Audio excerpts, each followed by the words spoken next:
Salut tout le monde et bienvenue sur ma chaîne pour un nouveau reading vlog. J'ai eu envie de prendre ma caméra aujourd'hui et de filmer et de commencer ce nouveau vlog aujourd'hui mercredi 14 juillet parce que déjà je suis toute seule à la maison, mon conjoint est parti faire du kitesurf avec son ami et du coup j'en profite pour tourner parce que qui dit conjoint absent dit absence totale de bruit. Donc là, je suis vraiment tranquille pour tourner comme je le souhaite. Pas qu'il soit très dérangeant, hein, mais voilà, là je suis toute seule et tranquille. Voilà, je descends un peu la caméra parce que je la trouvais un peu haute. Là, ça va un peu mieux. Et donc, comme je disais, je vais vous faire un point lecture, quelque part sur mes lectures du mois de juin. On va commencer ce vlog comme ça. Un coup de cœur. Fille de la mer de Marilyn Brach aux éditions Pocket, mais alors vraiment un coup de cœur. Alors, ce bouquin a reçu le prix coup de cœur Saint-Maur aux poches en 2018. Bon, je sais pas si les prix veulent dire quelque chose, mais bon, ça attire toujours l'attention quand un livre reçoit un prix en fait. Nous sommes sur une double temporalité. On suit Amy et Anna, chacune de leur côté, à 60 ans d'écart. Donc le début du récit, alors je vous spoil rien, là je vous fais juste un petit résumé du début qui se trouve également sur la 4e de couverture, mais pas forcément en moins détaillé. Anna et Amy donc sont deux sœurs et elles suivent leur maman qui est plongeuse. Voilà, donc elles vont avec elle parce que Anna commence à découvrir le métier de plongeuse, donc elle plonge avec sa maman, mais Amy est beaucoup trop jeune pour plonger, c'est vraiment une petite fille, du coup elle reste sur la plage à les observer. Mais elle les accompagne parce que sa maman estime que elle est plus en sécurité en la suivant sur la plage, puisque je ne vous l'ai pas indiqué, mais nous sommes en Corée en 1943 sous l'occupation japonaise. Voilà, donc la maman, c'est très important pour elle d'avoir ses deux filles toujours avec elle. Il n'y a que comme ça qu'elle se sent en sécurité. Sauf que Anna va plonger un jour avec sa mère pendant qu'Amy reste sur la plage. Et là, au loin, Anna, une fois remontée au-dessus des flots, elle va apercevoir au loin un soldat japonais qui erre sur la plage. Il n'a pas encore vu Amy. Et là, Anna sent le drame arriver. Du coup, elle se dépêche de sortir de l'eau pendant que sa mère ne les a pas vus et est toujours en train de plonger. Et à ce moment-là, elle sort de l'eau, elle va cacher sa sœur et le soldat japonais la repère Anna. Et du coup, elle va se faire enlever à la place de sa sœur. Voilà, Anna va se faire enlever à la place de sa sœur et elle va finir en Mandchourie comme femme de réconfort. Puisqu'il faut savoir, je vous fais un petit point historique parce que c'est pas forcément précisé dans le récit. Le récit ne met en avant que les souffrances des femmes en tant que femmes de réconfort et n'explique pas forcément le contexte. Vous avez un lexique à la fin qui chronologie tout ce qui s'est passé pendant la Seconde Guerre mondiale, donc ça c'est plutôt pas mal. Mais sinon, dans le corps du récit, bon, vous en savez pas plus que ça. Donc j'ai dû faire des recherches. Il faut savoir que pendant la Seconde Guerre mondiale, donc les Japonais ont occupé la Corée. Qui dit guerre dit forcément viol. Pour moi, l'un ne va pas sans l'autre, voilà, puisque pour moi, soit le viol est une arme de guerre, ou soit les hommes profitent de la guerre pour violer des femmes. Voilà, mais il y a toujours des viols en temps de guerre. C'est gerbant, c'est révoltant, mais c'est comme ça. Donc ce qui va se passer, c'est que évidemment, les Japonais envahissent la Corée et pratiquent de nombreux viols. Et du coup, le gouvernement japonais va décréter qu'il faut protéger l'armée japonaise des maladies sexuellement transmissibles, hein, parce que les Coréennes, elles ont plein de maladies. La plupart qui sont violées sont vierges et mineures, mais voilà, c'est l'armée japonaise qui viole à tout va, qu'on doit protéger. Donc c'est le monde à l'envers quand même. Et du coup, ce qu'il va faire, c'est qu'il va installer des bordels aux quatre coins du pays. pour que l'armée japonaise puisse violer en toute tranquillité, à savoir port du préservatif et médecin qui vient chaque semaine ausculter ces jeunes coréennes qui sont souvent mineures, qui ont été pour la plupart du temps enlevées à leur famille alors qu'elles ne demandaient rien et qui vont se faire violer toute la journée par entre 10 et 15 hommes. Voilà, donc je vous montre un peu le tableau et voilà, ça vous donne une idée de ce qu'elles ont pu endurer au quotidien, ces pauvres jeunes femmes. C'est juste horrible et révoltant.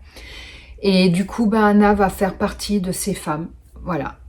Et Amy va vivre toute une vie sous la culpabilité.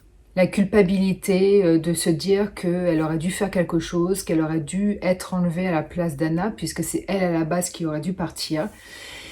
Et 60 ans plus tard, après ces événements, elle va se décider à essayer de trouver sa sœur, en fait. Donc, d'où la double temporalité, puisque un chapitre, on suit Anna lors de son enlèvement, et les autres chapitres, c'est sur Amy à la retraite, et qui nous raconte son passé, la culpabilité et les démarches pour retrouver sa sœur. Voilà, donc je n'ai pas besoin de vous préciser que ce n'est pas un livre à remettre entre toutes les mains, puisqu'il y a certaines scènes qui sont juste insoutenables. C'est à vous de voir si vous êtes suffisamment armé et avez les épaules suffisamment solides pour supporter certaines scènes. Franchement, si vous vous trouvez trop sensible, n'y allez pas. Voilà, je préfère vous prévenir. Maintenant, le livre est superbe. J'ai adoré Anna. J'ai adoré sa personnalité. C'est un livre sensible qui met en avant la souffrance de ces jeunes femmes. Donc c'est pour ça que l'autrice a fait l'impasse sur les faits historiques, mais bon, ce qu'il y a de bien, c'est que elle nous a quand même laissé un lexique, une chronologie en fin de bouquin, donc c'est plutôt pas mal. Voilà, c'est un choix. Elle a fait le choix de mettre en avant ces femmes et leurs douleurs plutôt qu'un contexte historique qui aurait pu paraître peut-être ennuyeux pour certains, etc. Donc ici, il n'y a pas finalement de problème de dosage entre un récit historique et le récit tout court, puisque il n'y a pas vraiment de contexte historique. Voilà, mais bon, vous faites une recherche sur internet, sur Wikipédia, et voilà. Et il faut savoir en plus que à l'époque de la Seconde Guerre mondiale, quand ces bordels ont été créés, ces femmes avaient pour nom femmes de réconfort. Est-ce que c'est pas déjà tout simplement hypocrite? Dans le sens où elles étaient pas femmes de réconfort, quoi. C'est un euphémisme, ce truc. C'était juste des esclaves sexuels, des prostituées, quoi. C'est un truc, mais incroyable déjà, cette hypocrisie, moi, ça me fout en l'air. Et voilà, donc le gouvernement japonais a nié toute implication après la Seconde Guerre mondiale. Pas d'excuses, ni rien, il a nié. Depuis 1994, du coup, de nombreuses femmes, alors qui ont été dans ces bordels ou pas, ou qui défendent juste ces femmes, font le pied de grue devant le gouvernement japonais pour qu'il reconnaisse enfin ces torts. Donc elles le font tous les mercredis depuis 1994, et je crois savoir que c'est toujours d'actualité encore aujourd'hui. Donc vraiment force à elles.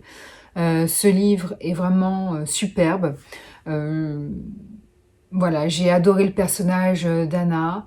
C'est vraiment une femme forte, avec la tête haute malgré ce qu'elle traverse. Et malgré les horreurs du récit, il y a quand même un certain espoir à travers les pages. Surtout au niveau de la fin. Alors, bon, évidemment, je vous raconte pas la fin, mais je la trouve malgré tout pleine d'espoir.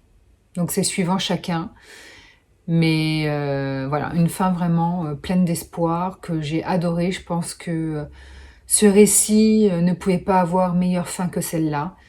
Et voilà, ça a été vraiment un vrai plaisir de lecture parce que c'est comme un page turner. J'arrivais plus à lâcher le bouquin. J'ai lu un service presse pendant le mois de juin, Elma de Eva Björg, Dotir, voilà, on va dire ça comme ça, aux éditions La Martinière. J'adore cette maison d'édition et ils sont vraiment très sympathiques en plus. Aussitôt reçu, aussitôt lu, parce que voilà, c'est l'un des rares services presse que je reçoive, parce que je suis pas très portée là-dessus. Et à partir du moment où j'accepte de chroniquer, de lire et de chroniquer un bouquin, je le lis tout de suite par correction. Et je regrette pas. C'est une nouvelle autrice islandaise. D'ailleurs, je crois savoir qu'elle a reçu un prix. Voilà, le livre a été récompensé du Blackbird Award. C'est un prix qui a été créé par Yrsa Sigurdardóttir et Ragnar Jonasson. Ragnar Jonasson, qui est l'un de mes auteurs préférés en polar islandais, en polar tout court même. Du coup, j'ai eu très envie de lire celui-ci et j'ai beaucoup aimé. Donc on va suivre Elma, qui est une inspectrice de police, qui va quitter Reykjavik, la capitale d'Islande, suite à une rupture amoureuse, pour retourner vivre dans sa petite bourgade natale, qui est Arkan, ou Arkanes, je sais pas comment on prononce, mais bon, ça n'a pas beaucoup d'importance. Elle va se dire que c'est un peu la bonne planque, qu'il va pas s'y passer grand-chose. Hein. C'est, rappelons-le, une petite bourgade islandaise, hein, donc en sachant que l'Islande n'est pas non plus énormément peuplée. Donc il ne doit pas y avoir grand nombre d'habitants. Et si, en fait, dès son arrivée, elle va devoir enquêter sur une femme dont le corps a été retrouvé au pied d'un phare. Voilà, bien évidemment, elle est morte, cette femme. Et elle va enquêter sur cette mort, qui est sans doute un meurtre, et elle va vite s'apercevoir que dans cette petite bourgade, hein, dont elle est issue de base, les habitants n'aiment pas beaucoup parler, alors qu'ils savent beaucoup de choses sur leurs voisins et les habitants de cette petite ville. Voilà, donc ça va être difficile un peu pour elle peut-être de délier un peu les langues. Voilà pour ce qui est de la 4e de couverture. Le récit, comme pas mal de récits islandais, est assez lent. Il a été assez lent jusqu'à la presque moitié ou le premier tiers du récit. Et ensuite, laissé tomber, j'ai été complètement embarquée. Je pouvais plus lâcher le livre. Je sais pas à quoi c'est dû exactement, parce qu'il s'y passe pas grand-chose. Comme dans beaucoup de polars islandais. Et pourtant, en plus, le dénouement est classique. Hein. Il y a pas de retournement de situation au niveau du dénouement.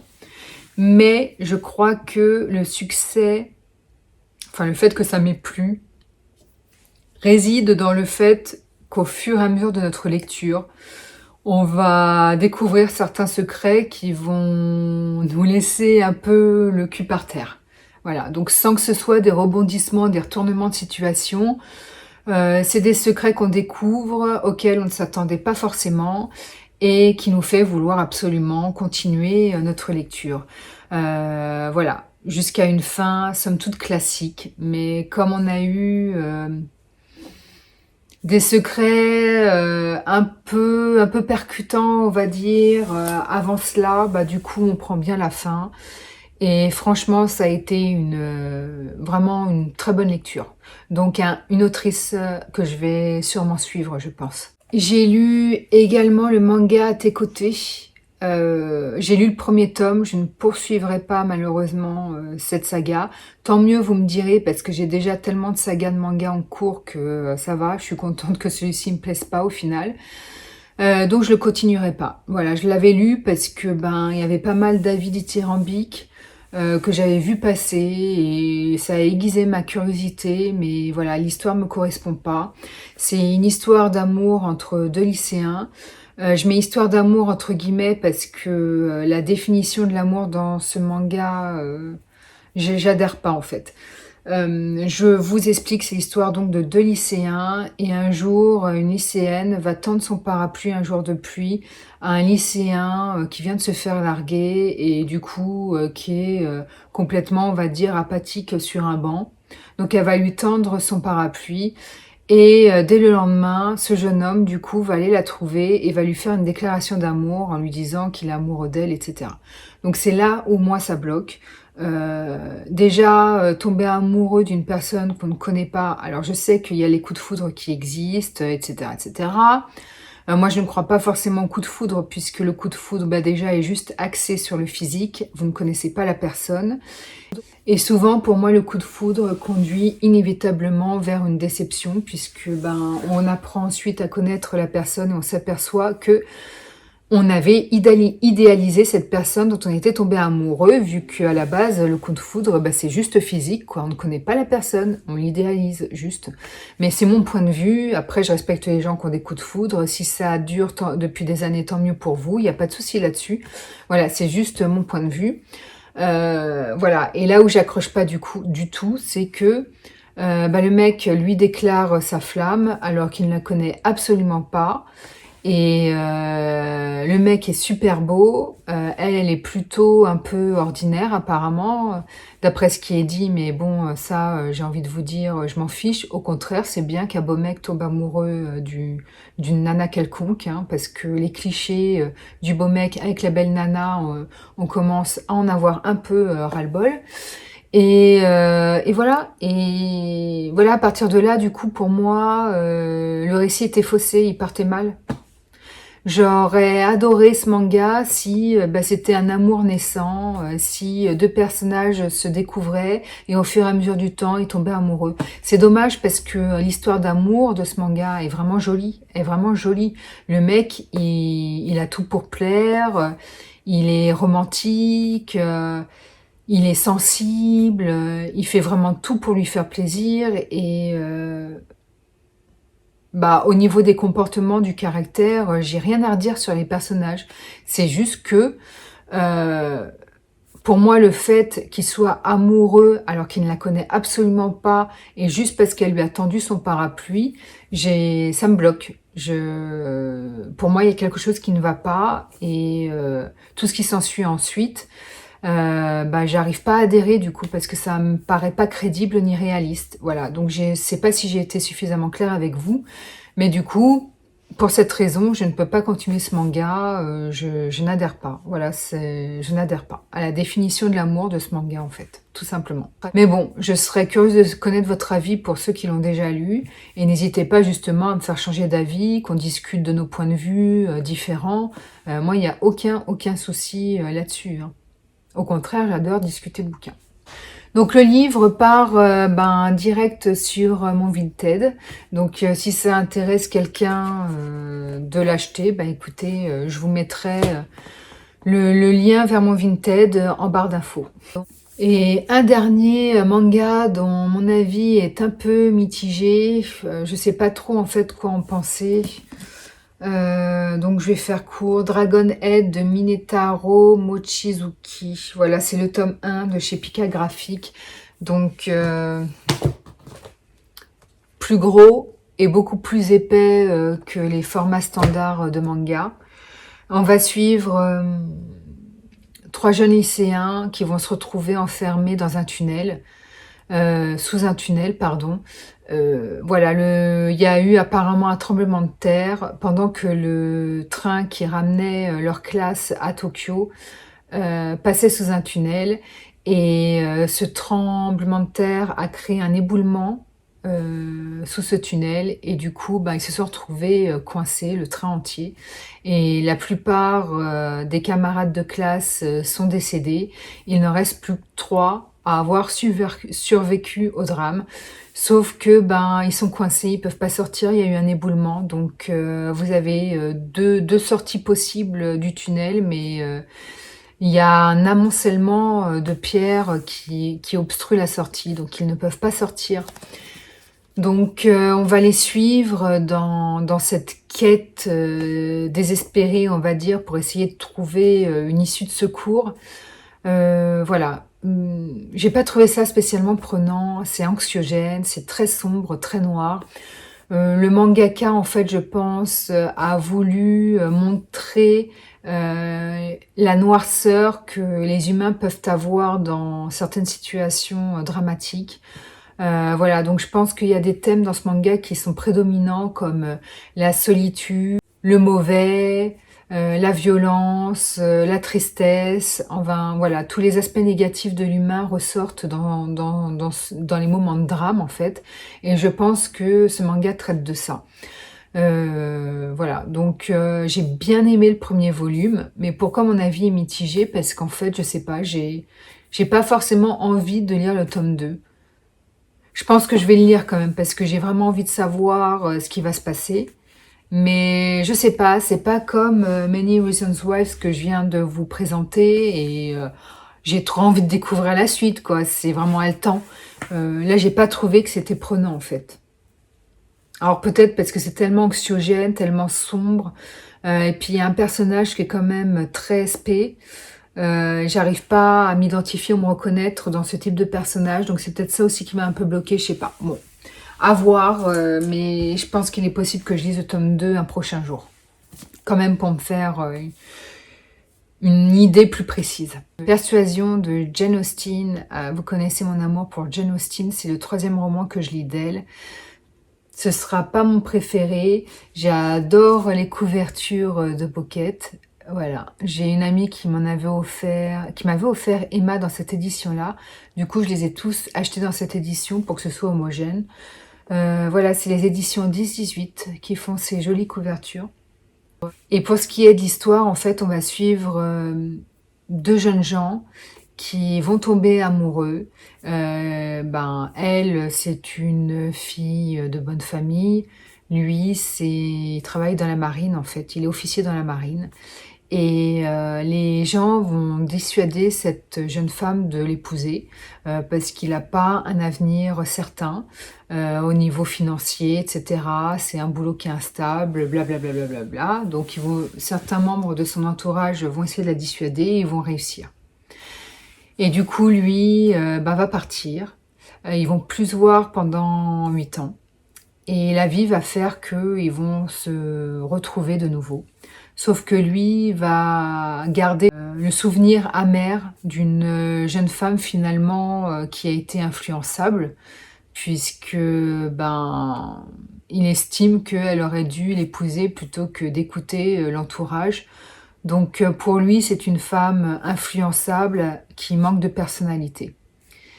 Et voilà, et du coup, à partir de là, ils vont se retrouver et ils vont apprendre à se découvrir de nouveau. Donc, est-ce que ça va mener vers une nouvelle histoire d'amour? Donc, pour ceux qui connaissent Jane Austen, on se doute de comment ça va se finir, hein. Mais voilà, donc c'est une lecture sans surprise, mais en même temps, qu'est-ce que j'aime la plume de Jane Austen. J'adore sa plume. Le récit m'a plu. J'ai bien aimé ce livre, mais je l'ai trouvé un peu lent. Je l'ai trouvé lent. J'ai trouvé qu'il s'y passait pas grand-chose.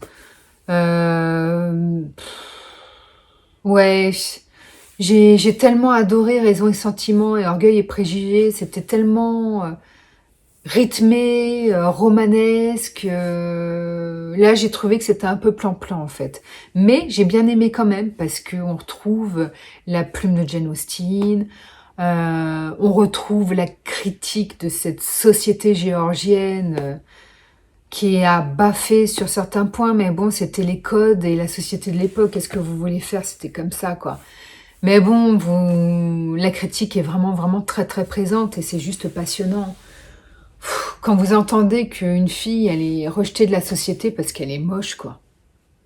Bah, forcément, elle est moche, donc elle fera pas de beau mariage, elle se mariera pas, elle finira vieille fille, et puis bon, on veut pas trop traîner avec une moche.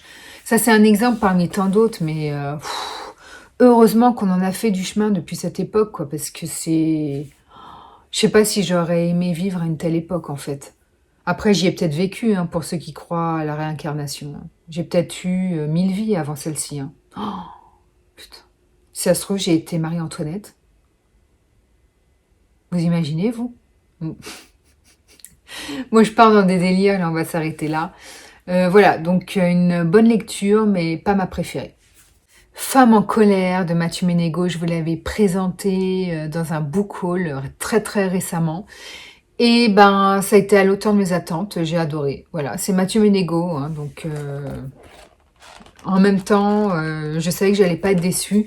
C'est juste son avant-dernier livre que je n'avais pas lu parce que j'avais lu de mauvaises critiques et du coup, j'avais pas envie de le découvrir. Mais sinon, j'ai dû en lire 4 de lui et je les ai tous aimés, vraiment. On va suivre le récit d'une femme. Donc, tout le récit, c'est le procès de cette femme en assise qui va se faire juger par rapport à des actes de torture et de violence qu'elle aurait commis sur 2 hommes par vengeance. Donc, elle s'est manifestée dès son crime, dès son forfait. Elle a été se livrer elle-même à la police. Voilà. Et on suit son procès, tout le récit. Et quel procès! C'est Mathieu Ménégo, quoi. C'est tendu. Toujours, toujours, toujours une plume tendue. Alors, comme je vous l'avais présenté en bouquot, là, en moins de 200 pages, toujours ces récits en moins de 200 pages, sauf que du coup, ils s'embêtent pas avec le superflu. Il n'y a pas de lenteur, il n'y a aucun passage lent, vous pouvez pas en moins de 200 pages, et puis il y a tellement à en dire là-dessus, quoi. Et c'était vraiment, vraiment chouette, c'était passionnant, j'ai trouvé ça passionnant. Alors, il y avait plein de choses que je connaissais déjà, parce que je travaille moi-même dans un cabinet d'avocat, même si je ne travaille pas dans un cabinet pénaliste, nous on fait du droit des sociétés. Mais voilà, on connaît quand même un peu le métier et tout. Mais du coup, donc, là où c'était vraiment passionnant pour moi, c'est le fonctionnement de la salle des délibérés. Voilà. Comment on prend les décisions, les rendus de justice, les votes, comment ça se passe. Donc ça m'a super intéressée. Et puis il y a vraiment une réflexion de fond, c'est profond. C'est vraiment, vraiment profond. La vraie question de fond de ce bouquin, c'est avoir été victime justifie-t-il de devenir un bourreau? Ça, c'est la question, la grande question de fond du bouquin, mais il y a plein de questions sous-jacentes dans ce livre, hein. L'égalité homme-femme, la notion de justice, les dédommagements psychologiques, c'est la manipulation. Est-ce que les rendus de délibérés sont vraiment impartiaux? Enfin, il y a plein de petites questions comme ça, sous-jacentes, qui vous font vraiment, vraiment réfléchir. Et la fin, la dernière phrase du livre, c'était encore une réflexion en plus, c'était vraiment c'est travaillé, c'est pensé, c'est quelqu'un quand même qui me paraît, Mathieu Ménégo, méticuleux. Il a fait ses recherches avec approfondissement, enfin voilà. Et ce que j'aime surtout chez cet auteur, c'est que c'est un homme qui défend la cause des femmes tout le temps, tout le temps. Dans chacun de ses livres, c'est tout le temps la femme qui est mise à l'honneur, c'est tout le temps ses souffrances, tout le temps, tout le temps, tout le temps sa dignité. C'est, voilà, pour moi, Mathieu Ménégo, c'est l'écrivain défenseur des femmes, tout simplement. Je l'adore, ce mec. Donc, merci à vous, monsieur Mathieu Ménégo, de toujours défendre la cause des femmes avec tellement d'ardeur, de passion et d'aplomb. Ah, je vais pas m'étendre là-dessus parce que je vous en ai déjà parlé, je crois, au moins 2 reprises. Mon colloque d'enfer, le tome 9, celui qui vient de sortir. Il est toujours en cours, hein, donc voilà, c'est juste que je suis à jour de ce manga que j'adore, qui est un shoujo. Et ouais, c'est toujours aussi bien, ça s'essouffle pas, ça se lit très vite. Voilà, on adore. Et j'adore surtout parce que j'adore la solidarité de ses colocataires. Et c'est frais, c'est humain, et puis c'est drôle aussi. Voilà. Donc, au niveau graphique, c'est pas exceptionnel, c'est joli, mais pas exceptionnel. Mais j'aime bien les dessins quand même. Les personnages sont beaux, mais le manga, ouais, il se lit vraiment très bien et c'est frais, c'est top. Pareil, celui-ci, je vais pas m'étendre parce que je vous en ai parlé à plusieurs reprises. Donc le tome 12 de Perfect World. Et cette fois-ci, je suis à jour puisque la saga est terminée. Alors, elle aurait pu continuer, je pense, parce que j'aurais bien voulu savoir... je suis un peu restée sur ma faim. Alors, Les 12 tomes sont très bien. Le tome 12 vaut les autres. Il n'y a pas eu d'essoufflement, j'en ai pas vu. Voilà, l'histoire est plaisante, l'histoire d'amour est très belle. On apprend plein de choses sur le handicap. Mais ouais, je me dis que ça m'aurait bien plu quand même un petit volume 13, plusieurs années plus tard pour d'autres problématiques euh, que je peux pas vous énoncer parce que sinon je vous spoil. Mais ouais, j'aurais voulu un volume 13 plusieurs années plus tard pour voir comment ce couple évoluait en fait, tout simplement. Mais c'est pas grave, hein, c'est le choix de la mangaka ou du mangaka. Je sais jamais si ce sont des femmes ou des hommes parce que au niveau des noms, enfin pour moi ça me parle pas, c'est asiatique, je n'y connais rien en prénom asiatique quoi. Bref, mais je pense que c'est une mangaka en fait. Voilà, donc très bonne saga tranche de vie pour moi que je recommande. Si vous voulez en apprendre plus sur le handicap et si vous voulez lire de belles histoires d'amour. Les 12 tomes se valent. Donc vraiment très bien. Et ma dernière lecture pour le moment, que je viens de terminer, et pas des moindres, Isabella Bird de Taiga Sasa, le tome 1, chez Kyun Kizuna. Je l'avais lu il y a quelques années déjà, le tome 1, que j'avais beaucoup aimé, et j'ai acheté les suivants, enfin ceux qui étaient en cours, et j'ai pas poursuivi ma lecture. Et quand je relis ce tome 1, mais je m'explique pas pourquoi j'ai pas suivi la saga en fait tout de suite, parce que c'est génial, c'est un manga qui est superbe. Isabella Bird, c'est une écrivaine, exploratrice, photographe, voyageuse de la fin 19e siècle. Elle est née en 1831. Il faut savoir qu'Isabella Bird a réellement existé. Ce n'est pas un personnage fictif, hein, c'était un personnage réel, une Anglaise. Et elle explore des continents inconnus et elle aime le danger. Et donc là, ce qui va se passer dans ce tome 1, c'est qu'elle est au Japon et elle va vouloir alors aller sur Ezo, qui est un territoire encore quasiment inexploré. Voilà, donc au lieu de se contenter de visiter le Japon, qui pour l'époque était déjà une chose rare pour une femme, non, faut qu'elle aille plus loin, faut qu'elle se mette en danger parce que apparemment le chemin pour mener à ce territoire est périlleux, long et dangereux. Mais ça n'a pas l'air de lui faire peur. Enfin, elle éprouve de la peur, on le sent dans le manga, le tome 1, mais elle y va quand même. Donc elle est téméraire, la fille. Donc c'est une femme féministe, belle, brillante, intelligente et admirable surtout. Moi, j'éprouve beaucoup d'admiration pour ce type de femme, d'autant plus qu'à l'époque, les femmes, elles voyageaient pas spécifiquement, hein. Je pense que elles restaient toujours dans leur pays et en général, à mon avis, elles voyageaient pas plus de 10 heures en calèche, hein. Je pense qu'en plus, le fait de voyager, c'était mal vu pour une femme et il ne faut pas oublier que à cette époque, en Angleterre et dans pas mal de pays européens, les femmes, il fallait qu'elles fassent de bons mariages pour s'en sortir dans la vie, puisqu'elles n'avaient que ça, vu qu'elles ne travaillaient pas. Donc il fallait qu'elles soient belles, il fallait qu'elles se marient à des hommes riches pour réussir à avoir une vie réussie, selon les codes de l'époque. Et imaginez-vous à cette époque-là une femme qui décide de voyager à l'autre bout du pays, à l'autre bout du monde plutôt, et à une époque où ça ne se faisait absolument pas, à une époque où les portables, rien n'existait de tout ça, enfin elle se mettait réellement en danger cette femme et elle partait vraiment dans l'inconnu. Parce que là quand vous voyagez dans un pays, je veux dire... vous pouvez faire des recherches déjà à la télé. Vous savez, par exemple, qu'en partant dans tel ou tel autre pays, vous savez si vous êtes plus ou moins en danger.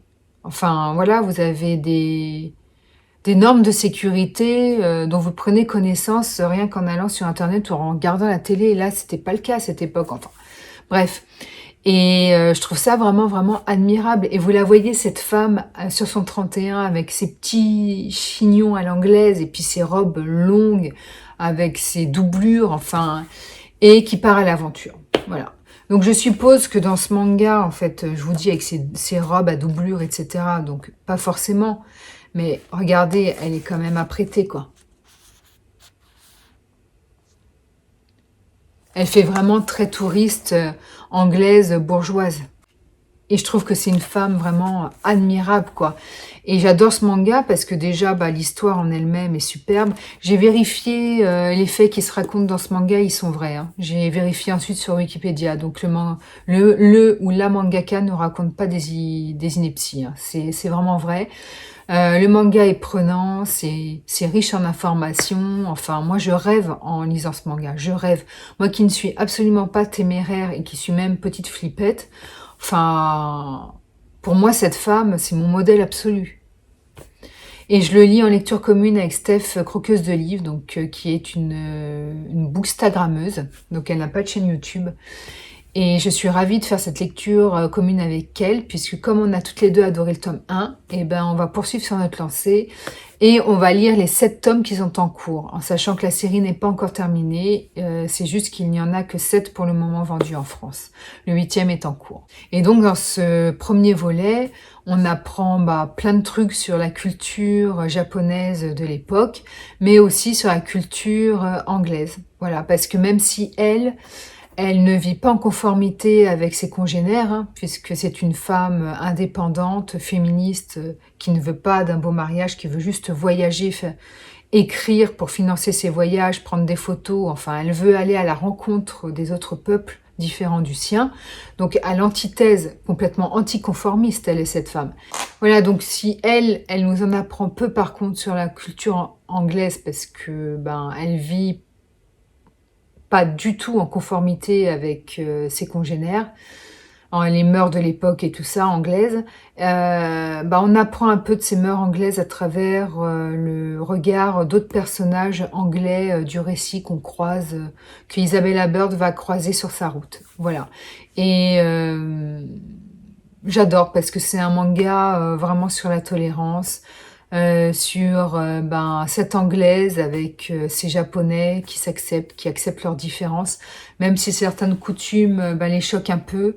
Voilà, on sent quand même toute la tolérance qu'il y a ensuite. Et ouais, vraiment, vraiment, j'ai adoré ce tome 1.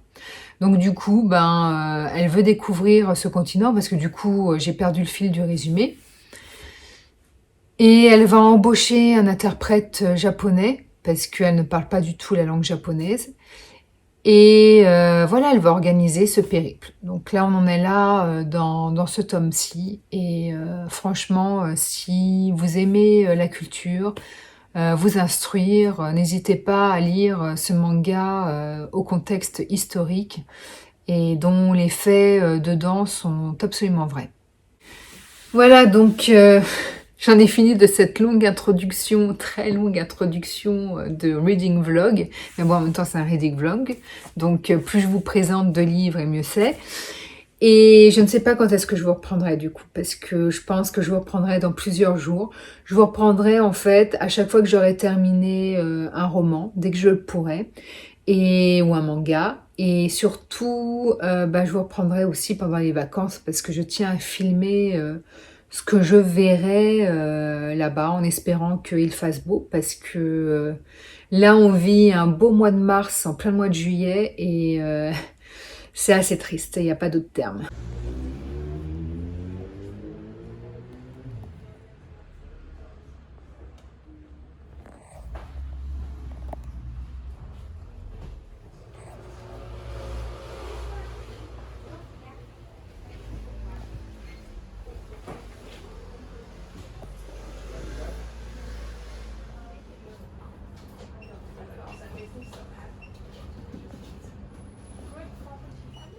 Salut tout le monde, je vous retrouve, nous sommes le mardi 3 août, alors je m'excuse pour la luminosité, parce que ça n'a pas l'air tip top, mais bon, je vous reprends juste 5 minutes, donc normalement ça devrait aller, mais quand même toutes mes excuses. Je fais un point avec vous avant mon départ en vacances samedi. Donc, on s'était quitté de mémoire sur la présentation du tome 1 d'Isabella Bird en manga. Et ben, j'ai terminé le tome 2,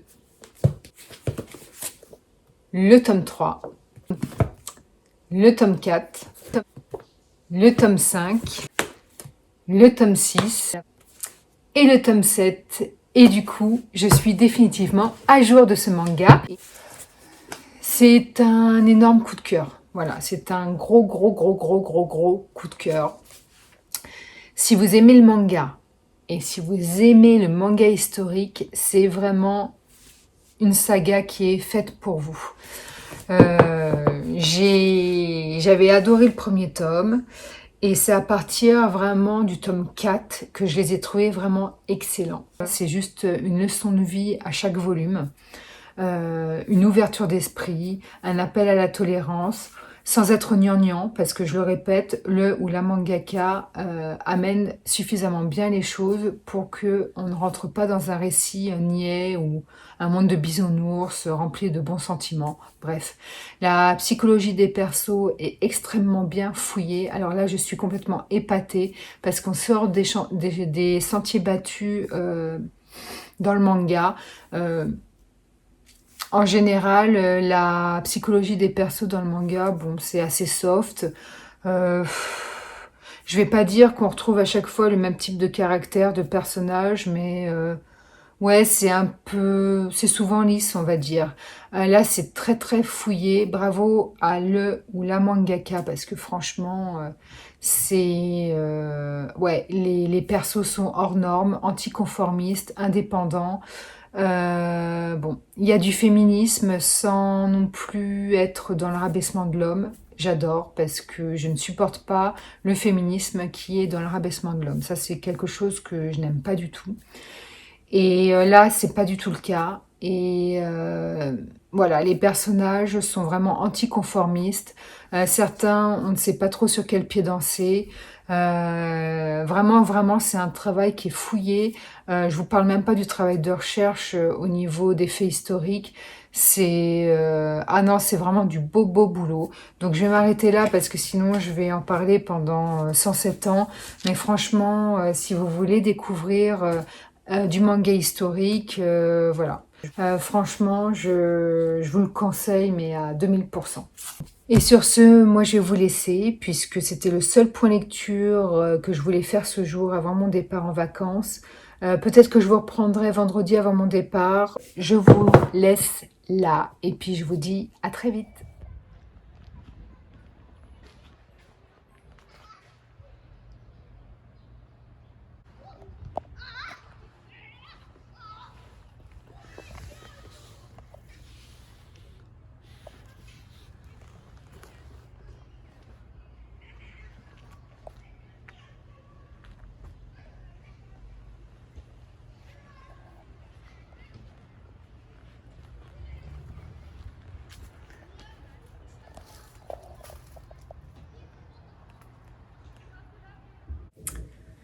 Salut tout le monde, je vous reprends, nous sommes le mardi 24 août, je vous reprends vraiment très tardivement.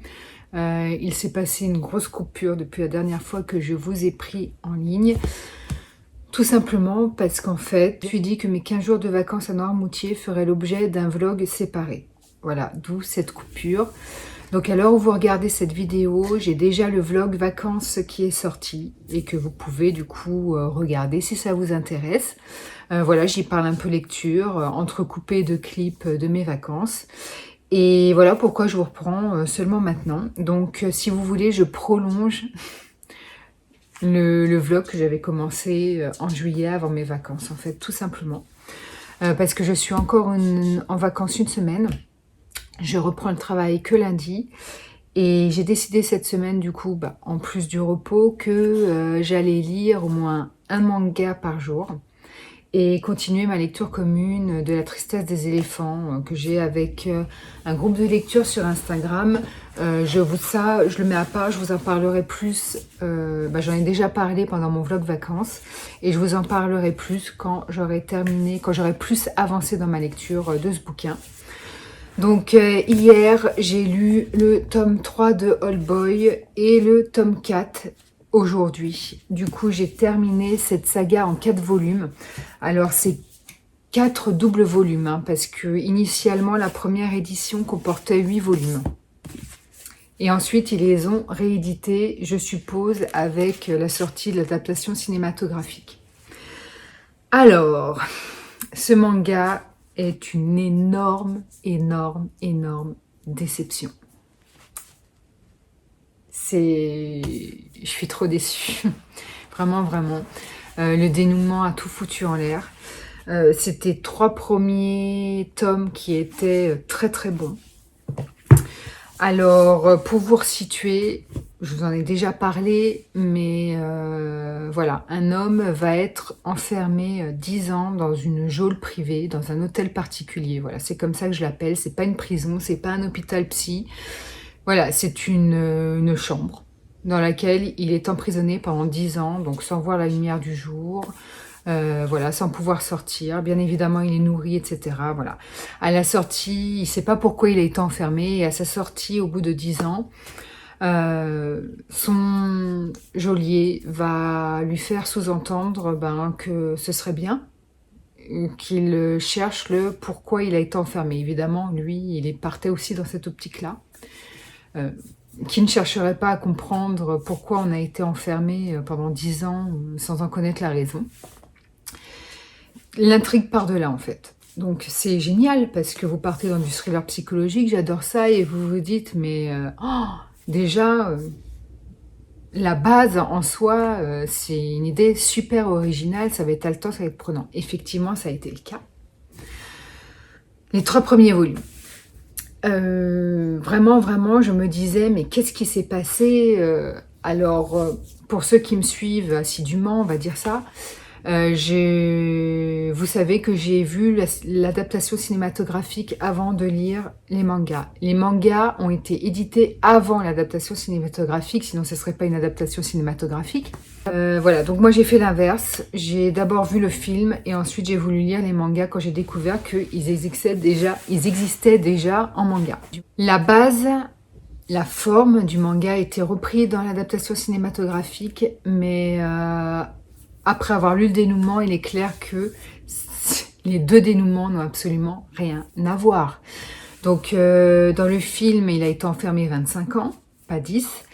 Et voilà, si les scénaristes ont repris toute la forme du manga et s'ils sont partis sur l'idée de base de l'enfermement, ensuite, quasiment tout change. Il y a juste des faits de forme qui restent, mais tout change, dont le dénouement. Le dénouement qui est juste exceptionnel dans l'adaptation cinématographique et malheureusement qui est gâché, bâclé, simpliste dans le manga. C'est vraiment... Je comprends que les scénaristes n'ont pas repris le même dénouement, sinon le film faisait un flop. C'est juste pas possible autrement. Donc vous lisez le manga, les tomes 1, 2, 3, en vous disant « Mais merde, qu'est-ce qui s'est passé ?» Parce que je sentais bien que ça allait pas être forcément le même dénouement. Puisque je voyais bien qu'ils n'avaient pas tout repris dans le film. Donc je lis, et puis je me dis « Mais putain, il faut absolument que je sache !» Et une fois avoir lu le dénouement, après avoir lu le dénouement, tout ça pour ça en fait. J'ai rarement lu un dénouement aussi simpliste, aussi bâclé. Tout va très vite, hein. Le dénouement se passe en l'espace de 10 planches. Et puis vous vous dites merde, en fait il a été enfermé uniquement pour ça. Enfin... ça m'a tué de déception. Je sais pas comment l'expliquer, mais bref, vous aurez compris. Merde. Alors que le film est juste un chef-d'œuvre. C'est dommage parce que si dans l'adaptation cinématographique, le personnage était en colère, violent, rempli de volonté de vouloir se venger. Le personnage ici était vraiment touchant. Alors il l'est également dans le film, hein, parce que Choi Min-sik est juste un acteur coréen exceptionnel. Je vous parle de l'adaptation cinématographique coréenne, hein, parce que je crois qu'il en existe une américaine que j'ai pas regardée, qui m'intéresse absolument pas. Mais la version coréenne, c'est juste un petit bijou. C'est dans le top 3 de mes films préférés, toujours confondus. Et voilà, et du coup c'est tellement dommage, donc je vais les revendre sur mon Vinted, hein, en un seul lot. Je vais pas les vendre cher, hein. Je crois que c'est 12 € l'unité. Je pense que je vais les vendre 20 € le tout. Je vous montre peut-être un peu de planche du tome 1, je l'avais déjà fait, mais pour ceux qui me suivent que maintenant, voilà. Donc les persos ont d'assez gros nez. Donc c'est vraiment des... On est vraiment au niveau du dessin dans le thriller psychologique par excellence, hein. Les persos pour moi sont très européanisés. Alors, on accroche ou pas au dessin, moi je me suis adaptée. En sachant que bon, le dessinateur est loin d'être mauvais, parce que vous avez quand même certaines doubles pages qui sont vraiment très belles.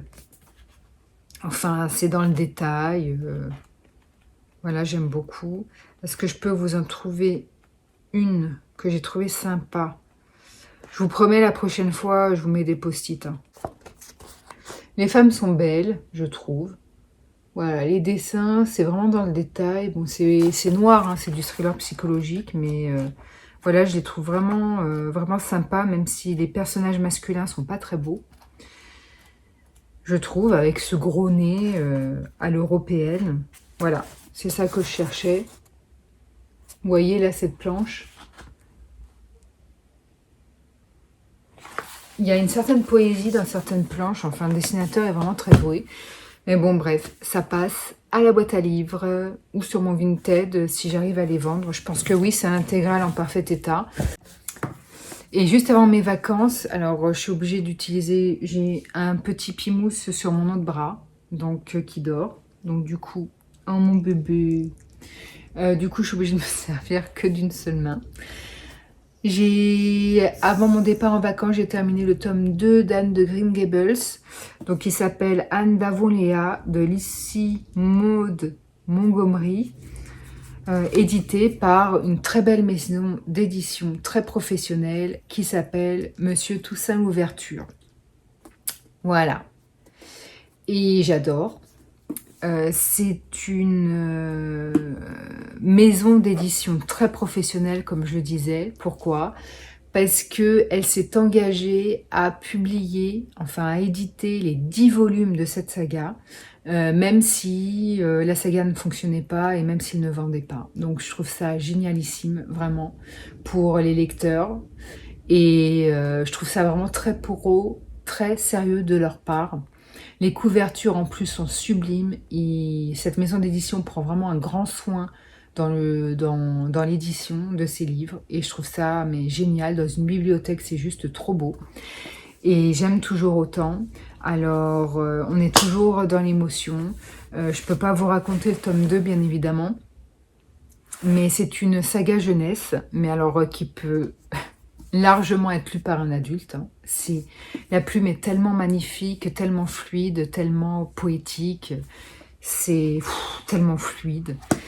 Et j'ai l'impression, en fait, de voir La Petite Maison dans la Prairie. Alors, je sais pas si c'est comparable.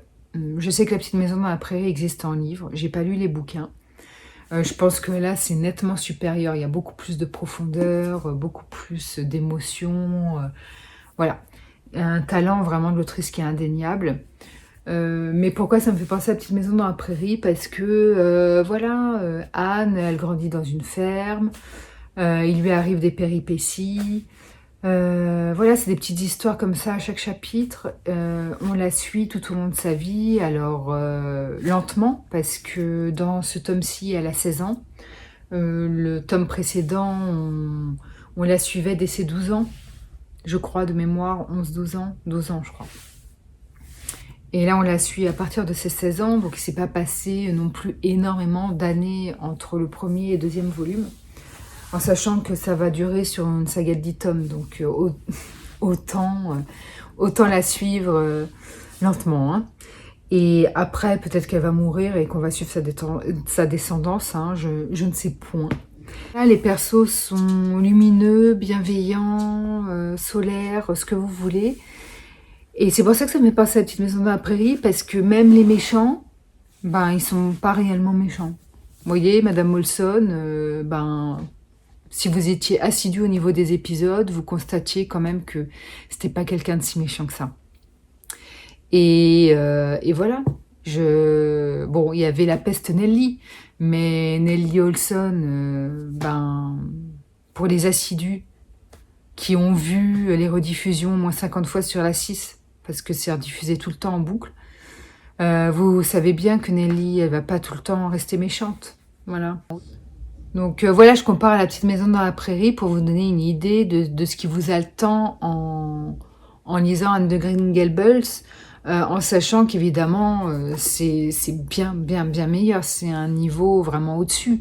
Il y a beaucoup de profondeur, de la réflexion. Il arrive plein de péripéties à Anne. Enfin, on adore la suivre. Et puis cette plume, elle est juste magique. Donc moi, évidemment, je suis touchée par cette histoire, par ces personnages hauts en couleur, et voilà. Et le 3e volume, dont la couverture est encore plus magique, est sorti le 19 août, et je l'ai réservé chez mon libraire, donc j'irai le récupérer le lundi 30 août, lors de ma reprise du taf, et il sera donc dans le prochain book haul. Voilà. C'était les 2 points de lecture que je voulais vous faire aujourd'hui. Je vais vous laisser là. Je vous ferai un point tous les jours sur mes lectures. Voilà, jusqu'à la fin de la semaine. Hein. On va faire ça comme ça. Sinon, pour le reste du temps, ben, je suis occupée à réorganiser toutes mes armoires. Voilà, je regarde des vidéos YouTube parce que j'ai envie que tout soit clair dans ma tête pour la reprise du taf. Et je considère que j'accumule trop de choses et que je suis trop dans une société d'hyperconsommation, donc j'essaye de calmer ça. Et du coup, j'ai trouvé des techniques de réorganisation. Vous savez, la méthode Marie Kondo, je crois que ça s'appelle KonMari. Vous apprenez en fait à plier vos vêtements, vos affaires, de manière à ce que ça prenne le moins de place possible. Et une fois que vous êtes organisé, que vous savez où vos t-shirts vont, où vos pulls vont, etc., et ben, je me suis rendu compte d'une certaine chose, c'est que qu'il n'y a plus de place dans mon rangement, ben, je n'achète plus. Ou si j'achète, et ben, je remplace quelque chose que j'ai déjà par ce nouveau vêtement. Et ça évite la surconsommation. Et ça évite aussi d'accumuler, parce que là j'ai fait un gros tri par le vide ces derniers jours. C'est pour ça aussi que je vous ai pas pris dès mon retour de vacances, parce que j'ai eu un énorme tri à faire. Donc les encombrants, c'était ce matin dans ma ville, et j'ai eu plein de choses sur le trottoir, donc ça c'est fini pour moi. Donc là c'est la quarantaine qui est arrivée, qui s'installe, et qui me fait dire qu'il faut que j'arrête d'accumuler trop de choses. Donc maintenant, ce seront des dépenses réfléchies, sauf bien évidemment pour les livres, parce que j'ai un salon lecture, j'ai la chance d'avoir un salon lecture. Il me reste encore plein de place, sachant que de toute façon, c'est une passion, donc je ne peux pas arrêter d'acheter des livres, parce que j'ai besoin de lire quotidiennement. Et puis surtout, les tris se faisaient régulièrement, puisque je ne garde pas les livres que je n'aime pas. Par conséquent, ils sont vendus ou donnés tout de suite. Voilà, donc ça c'est... Mon salon lecture, c'était la seule pièce que je n'avais pas besoin de réorganiser. Donc voilà, et là c'est vrai que j'ai l'esprit beaucoup plus clair. Donc là que j'ai quasiment fini toute ma réorganisation, donc je vais pouvoir faire du montage vidéo, des vidéos à mettre en ligne pour plus tard, et puis surtout bouquiner, voilà, et me reposer. Je vous reprends, nous sommes mercredi 25 août, il est 19 h. Aujourd'hui, journée glandouille. J'ai emmené mon petit chien ce matin au toiletteur. Regardez comme il est tout beau, mon petit loulou. Tu dis bonjour? Tu dis bonjour à mes amis? Oh. M'envoyer des sous.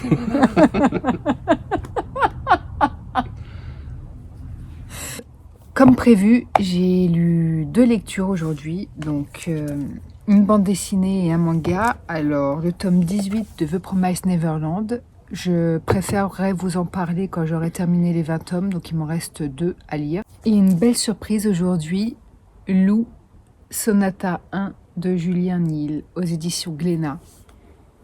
Belle surprise parce que je ne m'attendais pas forcément à grand chose, j'avais vu de bons avis sur cette bande dessinée. Et j'aimais bien les planches. Pas forcément dans les dessins, mais plus au niveau de la colorimétrie. Voilà, j'aime bien ces petites couleurs à chaque planche d'un même ton et de couleurs pastel.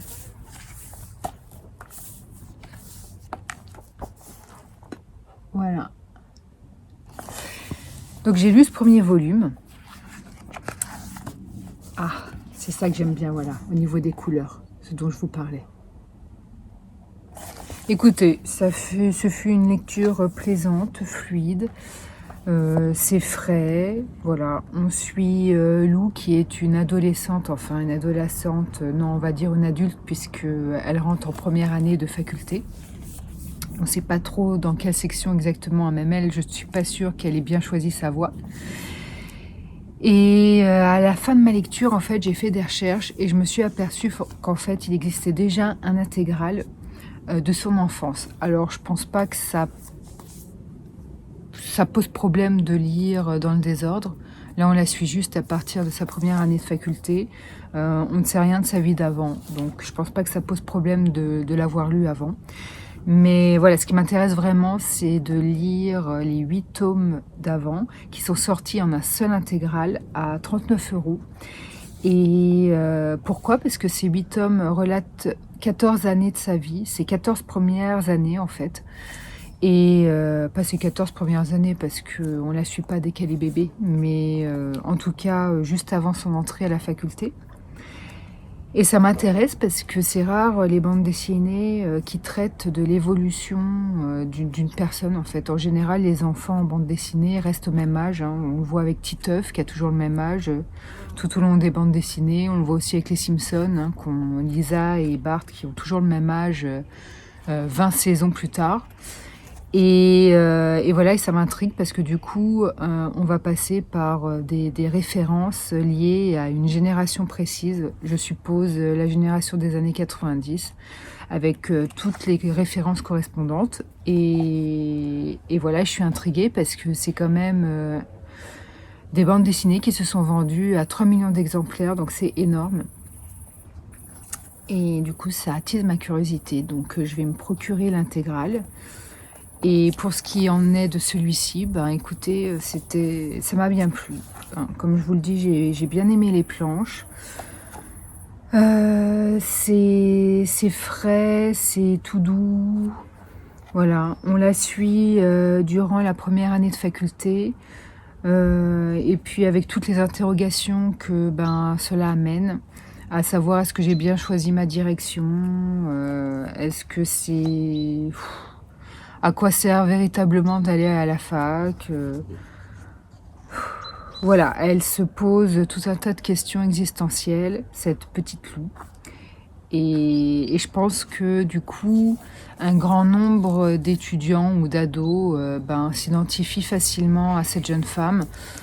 Pas forcément moi, parce que j'ai passé 2 ans à la fac, ça m'a pas apporté grand-chose. Après, j'ai changé de direction. Alors peut-être que oui, j'aurais pu m'identifier dans ces petites interrogations existentielles, effectivement. Mais je comprends voilà, que plein de gens, plein de jeunes s'identifient à cette bande dessinée. Et voilà tout ce que j'ai à en dire. C'est sain, les personnages sont attachants, c'est pur, voilà. Pas de méchanceté, pas de personnages toxiques, nocifs. Voilà, donc une bande dessinée tout en douceur. Je lirai avec plaisir la suite, mais en attendant, je lirai d'abord l'intégrale de ces 14 années avant son entrée à la faculté. Voilà, donc c'est tout ce que j'ai à vous raconter ce jour, puisque, comme je vous l'ai dit, j'ai pas fait grand-chose aujourd'hui. Hein. Ça a été une journée glandage, tri photo et rangement. Tout le monde, nous sommes le vendredi 27 août. C'est bientôt le week-end, le dernier week-end pour moi avant la reprise, donc je vais pas dire que j'ai le moral au plus bas, mais bon, faut bien reprendre un jour, faut bien financer les vacances, comme je le répète toujours. Je n'ai pas lu hier, je reviens vers vous seulement aujourd'hui, parce que hier, j'ai une amie qui est venue passer l'après-midi chez moi. Comme je la vois pas souvent, ça faisait plusieurs mois que je l'avais pas vue, on a eu plein de trucs à se raconter. Et forcément, déjà l'après-midi, j'ai pas lu. Et le matin, on a eu plein de choses à faire avec mon conjoint. Et du coup, j'ai pas lu non plus. Où j'ai un peu quand même avancé sur ma lecture commune de La tristesse des éléphants. Mais quelques pages seulement, pas énormément. Et voilà. Et sinon, j'ai fait un achat, je vous montre ça tout de suite. Donc voilà l'achat du jour. C'est 2 malles. Elles sont jolies, hein, n'est-ce pas? Parce qu'en fait, que je vous explique, j'ai des revues que je veux garder parce que c'était des séries comme Game of Thrones que j'adore, qui étaient en couverture, etc. Donc j'ai plein de revues. Ou alors également des programmes quand j'allais voir des pièces de théâtre avec ma mère. Et du coup, qui étaient dans des boîtes en plastique très vilaines, très moches. Et que j'ai remplacé du coup par ces 2 malles. Donc dans la petite malle du dessus, j'ai des cadres photos parce que j'adore les photos et j'utilise pas mal de cadres. Et en dessous, j'ai toutes mes revues. Et franchement, plutôt que les affreuses boîtes en plastique que j'avais, je trouve ça vraiment chouette. Voilà, quand on regarde avec du recul, je trouve ça sympa. Bon, j'ai un salon de lecture un peu encombré, mais j'ai tellement de livres et de bibelots. Mais franchement, je sais pas ce que vous en pensez, n'hésitez pas à me dire en commentaire. Mais je trouve ça vraiment, vraiment chouette. Donc voilà, c'est tout ce que je vais à vous montrer pour le moment. Comme là, j'ai bientôt fini tout ce que j'avais comme réorganisation à faire, en rangement et tout. Je vais pouvoir quand même, d'ici la fin du week-end, lire un peu, des mangas notamment. En plus, là, je viens de terminer de filmer un book haul. Ça m'a pris une petite heure, donc voilou, j'espère que ça vous plaira. Bon, le book haul sera pas en ligne tout de suite parce que j'ai déjà 2 autres vidéos à mettre en ligne, dont celle-ci. Mais voilà, c'est pour vous dire que j'occupe bien mon temps pendant les vacances. Hein. Pour ça, la rentrée, je suis contente parce que ça va me permettre de me remettre dans le bain, dans un bon rythme de lecture que j'avais un peu perdu pendant les vacances. Voilà. Donc là, je vais vous laisser et je pense que cet après-midi, j'ai encore un peu de rangement à faire, mais que je pourrais au moins lire un manga. Donc je vais voir et puis de toute façon, je vous reprendrai d'ici la fin de mes vacances. Nous sommes le samedi 28 août, il est 17h20. Je vous précise l'heure, c'est très important parce que là, vous voyez le manque de luminosité. J'ai été obligée d'allumer la lumière parce que il fait tout noir et il pleut. Et voilà, on a l'impression juste qu'il est 21h, sauf que c'est pas le cas. Alors, je voulais vous tourner un bookshelf tour et du coup, je sais pas si je vais le faire là. Je ne sais pas. Je vais encore réfléchir un peu. Sinon, je reviens pour un petit point lecture parce que hier, comme il était prévu, j'ai lu les tomes 2 et 3 de Many Reasons Why que j'ai adoré. Alors, c'est une saga que j'adore parce que ça me fait beaucoup penser à 13 Reasons Why que j'avais adoré de GHR. J'ai pas vu la série télé, hein, donc je peux pas vous en parler. Et puis ça m'intéresse pas de la regarder concrètement. Voilà, et j'avais adoré ce système de je fais suivre une cassette et au fur et à mesure de la cassette, je te dévoile pourquoi je me suis suicidée. Et ça donnait une construction, un rythme dans le récit qui fait que c'était complètement prenant. Bref, j'avais dévoré ce livre. Et quand j'ai entendu parler d'un manga qui sortait et qui reprenait la forme, mais pas forcément le fond, bien évidemment, de 13 Reasons Why, et je me suis ruée dessus, tout simplement. Et j'adore, j'adore. Donc en fait, c'est Tsubaki, c'est une lycéenne qui va se suicider, elle va se pendre dans les toilettes de son école, voilà. Et elle le fait à la surprise générale parce qu'en fait, c'était une jeune fille très jolie, brillante, aimée de ses camarades parce que c'était vraiment une gamine empathique, toujours à l'écoute, qui aimait son prochain, malgré les différences, malgré ceci, cela, voilà. C'était vraiment une lycéenne exemplaire, donc tout le monde est étonné d'apprendre qu'elle s'est suicidée. Et en plus, elle était, selon un classement que tout le monde a reçu sur son portable, mais on ne sait pas qui a fait ce classement, elle était numéro 1. Donc, soit juste la fille la plus populaire du lycée. Donc, personne ne comprend. Et après l'enterrement, ils vont revenir en cours. Chacun de ses camarades de classe va trouver sur son pupitre une lettre d'adieu. Et du coup, ses camarades vont décider de lire chacun la lettre qu'il a sur son pupitre. Voilà, ils vont le faire chacun à leur tour parce qu'ils pensent que il y a l'explication de son suicide dans chacune de ces lettres. Sauf que c'est pas aussi simple que ça parce que ils vont décider de lire ces lettres chaque vendredi pendant 1 heure. Et entre-temps, une semaine se passe, donc les lettres peuvent être volées, des fausses lettres peuvent être écrites, circuler, remplacer les vraies lettres. En plus, est-ce que c'est vraiment Tsubaki qui a écrit ces lettres? Parce que c'est quand même bizarre que elle ne peut pas avoir déposé une lettre après son enterrement sur chacun des pupitres de ses camarades, c'est juste pas possible, donc ça veut dire que quelqu'un l'a fait. Enfin voilà. Plein de questionnements. Donc, autant vous dire que c'est une saga qui pourrait tenir sur voilà le nombre de tomes, parce que si on part de ce principe de fausses lettres, de lettres volées, etc., ça peut des élèves qui mentent, qui lisent pas la bonne lettre, ou alors qui modifient ce qui est écrit dans la lettre. On peut en écrire des tomes en partant de ce scénario-là.